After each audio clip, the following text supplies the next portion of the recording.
to buy these, and in my mind, I was like, okay, I'll buy these blow pops, I'll give them to him. 7th grade, let me just remind you of how lame I was. 7th grade, and I'm like, okay, once I give these gifts to them, they're going to know that this is me offering my heart. This is me saying, I love you, I will take care of you, you'll never have any other guy better than me. This is all this rolled into one blow pop with gum on the inside, okay? That's what I wanted. And in 7th grade, so I remember it like it's yesterday. I was wearing a football jersey, and I remember all day during school, I was trying to psych myself out into doing it because I was so nervous. I was just like, all right, come on, just do it. It's not a big deal. Just do it, like all day.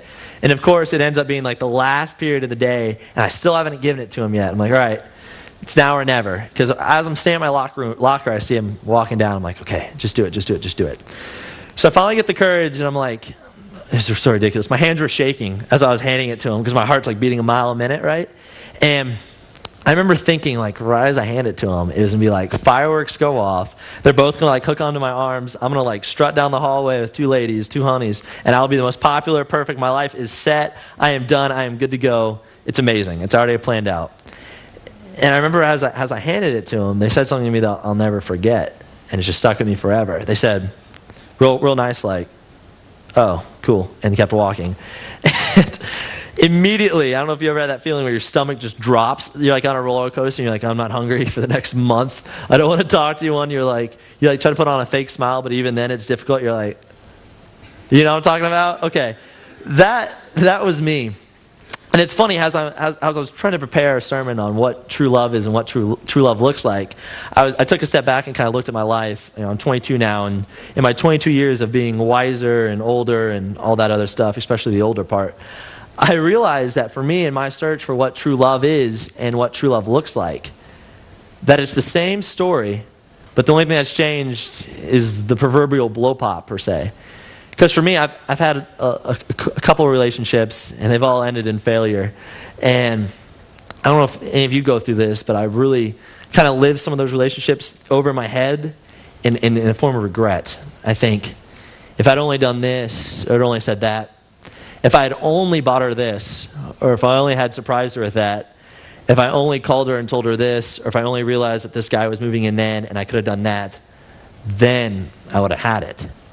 And the problem when living like that is that you're always chasing. It's always the one more thing, but you never get there. You never really arrive and realize what it is. Society tells us, culture tells us that love is something you read on a Hallmark card, is something in a Rascal Flatts song, or a Taylor Swift song. It is the Hollywood, it is the romantic, it is the Nicholas Sparks to the T. That is what love is. If you want love, you go find you a Nicholas Sparks dude, I forget his actor's name, and you will be set.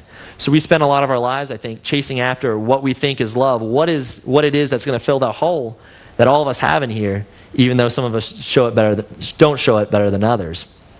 For me, I always try to chase certain relationships, certain people, certain girls, thinking that, man, if I can just have a chance with her, then she'll be able to fill that hole that all of us have. And what we want to fill that hole with is that security, that need to be wanted, and that love you have. You want it whole so that, you know, all the other things in life can just come, and you'll be so much happier off.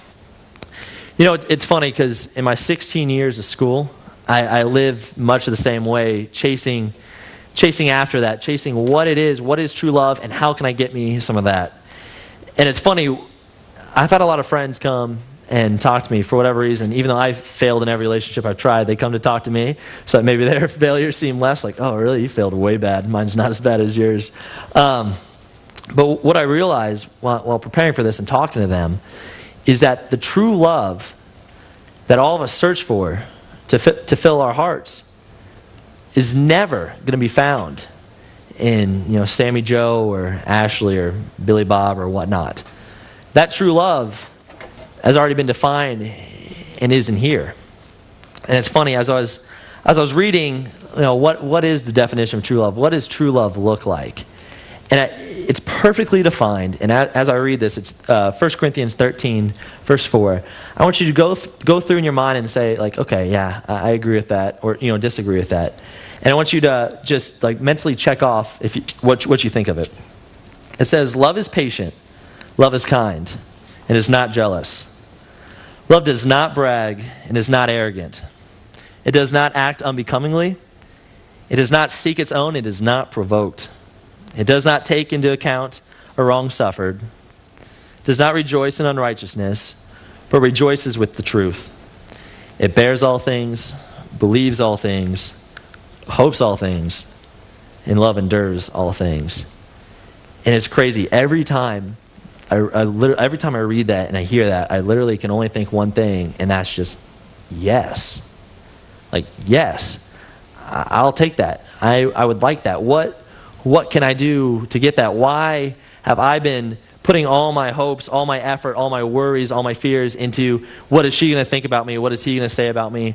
What is it going to take for her to notice me? What can I do to be like everyone else? What can I get so I can change my Facebook status from single to in a relationship? And it's funny because the Bible goes on to talk about like that true love that you just heard about. It can't be touched by humans. We're